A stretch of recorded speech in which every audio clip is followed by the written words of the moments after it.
Vísceras alvíceras, Êxodo capítulo 3, vamos para o último vídeo do capítulo 3, a última Bíblia, Bíblia Sagrada Edição Pastoral.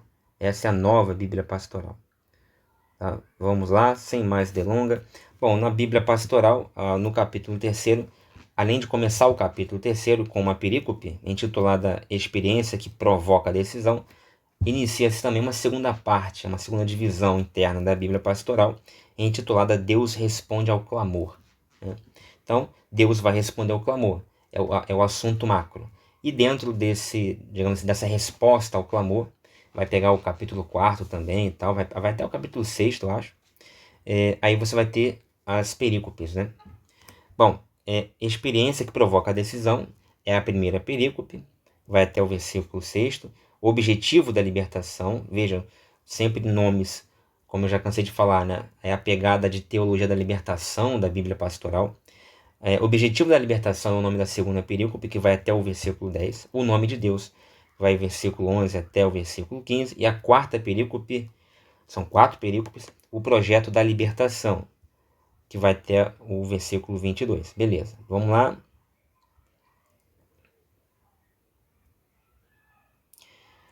Experiência que provoca a decisão. Versículo 1. Moisés estava pastoreando o rebanho do seu sogro Jetro, sacerdote de Madian. Levou as ovelhas além do deserto e chegou a Horebe, a montanha de Deus. 2. O anjo de Javé. Aqui ele coloca Javé. É a única Bíblia que a gente viu que traz Javé. Claro, acho que também teve a CNBB também, se eu não me engano. Apareceu a Moisés numa chama de fogo do meio de uma sarça. Moisés prestou atenção. A sarça ardia no fogo, mas não se consumia. 3. Então Moisés pensou, entre aspas, vou chegar mais perto e ver essa coisa estranha, porque será que a sarça não se consome? Fecho aspas. Então, não tá com travessão para inserir o discurso direto de Moisés, como vem na NAA, por exemplo, mas está entre aspas. Beleza.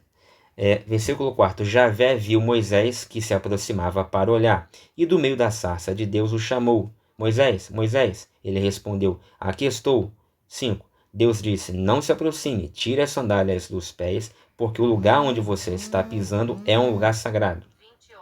6. E continuou, eu sou o Deus de seus antepassados, o Deus de Abraão, o Deus de Isaque, o Deus de Jacó. Então Moisés cobriu o rosto, pois tinha medo de olhar para Deus. Aí vem a primeira nota. A nota desta perícope. A experiência de Deus é um mistério que está além da compreensão humana. Esse mistério é apresentado aqui como fogo que arde sem se consumir. Esse Deus misterioso é o aliado do povo oprimido. Veja os termos da teologia da libertação, né? Termos marxistas. Era uma Bíblia pastoral, ou seja, suas notas não se preocupam muito com tradução, com exegese, enfim, com o original hebraico, aramaico, grego. Ela se preocupa mais com a aplicação do texto na comunidade de fé, e não só na Igreja Católica. E tem sempre essa pegada de socialista, né? Esse Deus misterioso é o aliado do povo oprimido, o povo de Abraão, Isaque e Jacó. Moisés deverá tomar partido. Ou continua identificado com os poderosos que oprimem o povo, ou se coloca à disposição do Deus que toma partido dos oprimidos. Segunda perícope, objetivo da libertação. 7. Javé disse, eu vi muito bem a miséria do meu povo que está no Egito. Ouvi o seu clamor contra seus opressores e conheço os seus sofrimentos. 8. Por isso, desci para libertá-lo do poder dos egípcios e para fazê-lo subir dessa terra para uma terra fértil e espaçosa, terra onde corre leite e mel, o território dos cananeus, heteus, amorreus, ferezeus, heveus e jebuseus. Não traz girgazeus ou gergeseus, né? Conforme, por exemplo, a Bíblia da BTX. 9. O clamor dos filhos de Israel chegou até mim, e eu estou vendo a opressão com que os egípcios os atormentam. 10. Por isso, vá, eu envio você ao faraó para tirar do Egito o meu povo, os filhos de Israel. Então, faraó aqui sempre representando o poder temporal do Estado, do homem poderoso, senhor da riqueza, e da máquina estatal, né? Da máquina estatal, vamos dizer assim, meio que protocapitalista, vamos dizer assim. É o que detém o poder bélico, o poder financeiro, é o que detém o poder, enfim, do discurso, é o que detém até saúde melhor, e até talvez até a força física, como representa o Golias, representa muito isso também, lá com frente ao Davi, né? E isso é o faraó. É, é a- o, ele representa a força que prende o povo no imanente, na terra, no solo, que não olha para o alto, que não consegue olhar com esperança para o futuro melhor, com Deus e também nesta terra, né? Então, isso é Faraó. Moisés é o libertador, não precisa dizer mais nada, é o que vai sempre antagonizar com tudo isso que eu disse que Faraó representa. Aí tem uma nota aqui, né? Respondendo ao clamor do povo, Deus se alia à causa dele. Ó, oprimido, opressão, causa, ó, libertador, são sempre palavras marxistas, né? Respondendo ao clamor do povo, Deus se alia à causa dele e mostra o objetivo da libertação.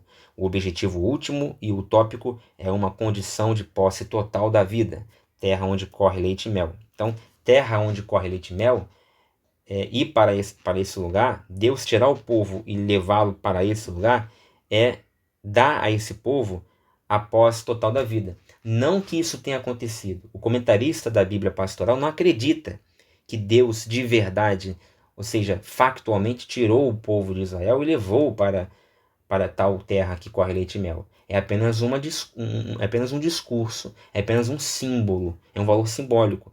Terra onde corre leite e mel nunca existiu. Isso aqui, para o comentarista, é apenas uma metáfora para a condição de posse total da vida. Essa condição que Deus está dando agora para esse povo. Ao mesmo tempo, é um objetivo próximo e concreto, a posse da terra de Canaã, terra dos cananeus.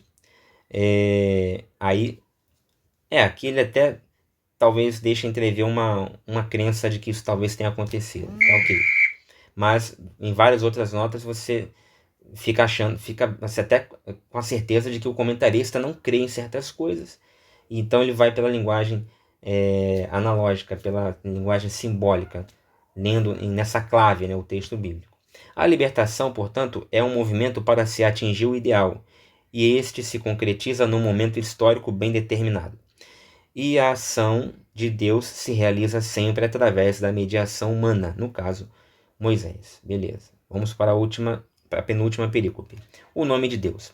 Então Moisés disse a Deus: Quem sou eu para ir até o faraó e tirar os filhos de Israel do Egito? Deus respondeu: Eu estou com você, e este é o sinal de que eu envio. Quando você tirar o povo do Egito, vocês vão servir a Deus nesta montanha. 13. Moisés replicou a Deus: Quando eu me dirigir aos filhos de Israel, eu direi: O Deus dos antepassados de vocês me enviou até vocês. E se eles me perguntarem qual é o nome dele, o que é que eu vou responder? 14. Deus disse a Moisés: Eu sou aquele que sou. E continuou: Você falará assim aos filhos de Israel: Eu sou, me enviou até vocês. 15. Deus disse ainda a Moisés: Você falará assim aos filhos de Israel: Javé, o Deus dos antepassados de vocês, o Deus de Abraão, o Deus de Isaac, o Deus de Jacó, foi quem me enviou até vocês. Esse é o meu nome para sempre, e assim eu serei lembrado de geração em geração. Aí vem a nota. Moisés se sente incapaz e sem autoridade para ser mediador da libertação para um povo com quem jamais conviveu. Deus lhe assegura que estará com ele e que a libertação vai se realizar. O povo chegará até o Sinai, que é a mesma coisa que Horebe. Em seguida, Deus se apresenta como aquele que está presente. Versículo 14. Ele é o mesmo Deus dos antepassados, ou seja, Deus se apresenta como um Deus que está presente no presente, e também se apresenta como Deus do passado, quando ele fala que é o Deus dos antepassados. Aquele Deus que prometeu formar um povo, agora vai cumprir a promessa, aí já é o futuro.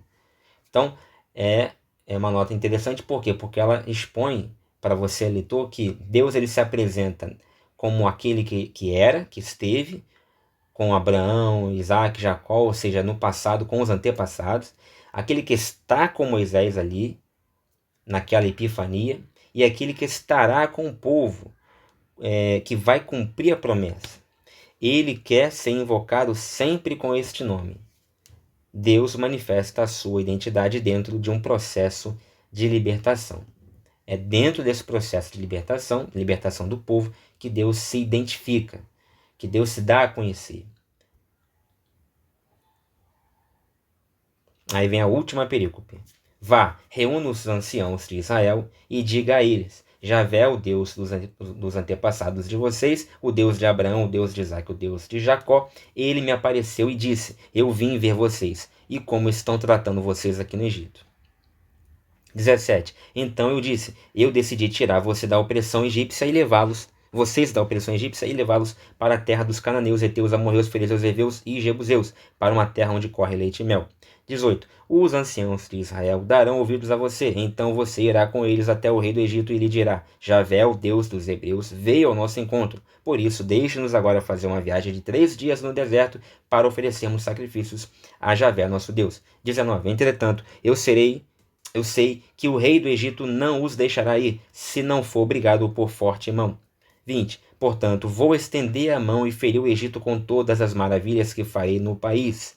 Então ele deixará vocês partir. 21. Farei com que o povo conquiste a simpatia dos egípcios, de modo que, ao partir, não saiam de mãos vazias. 22. As mulheres pedirão às suas vizinhas e às donas de casa com quem estiverem alojadas. Então veja, as donas de casa, né? Uma tradução boa, mais clara. Com quem estiverem alojadas, objetos de prata e ouro e roupas para vestir seus filhos e filhas. Assim vocês vão despojar os egípcios. Vamos para a última nota. O texto esboça um verdadeiro programa de ação libertadora. Primeiro, lembra o objetivo da libertação: criar um sistema alternativo ao da escravidão. Depois, apresenta a estratégia para o processo de libertação: reunir os líderes naturais do povo, anciãos, e reivindicar pela via legal que o faraó permita ao povo ir ao deserto para cultuar Javé. E, por último, fracassando a via legal, aplicar medidas de força. Deixar claro que o conflito será contra o poder opressor e não contra o povo egípcio. Meu filho, mas aí quem vai se lascar mais aí é o povo egípcio, né? Vide as 10 pragas. E, por último, exigir uma indenização por todo o tempo em que o povo trabalhou como escravo. Ok.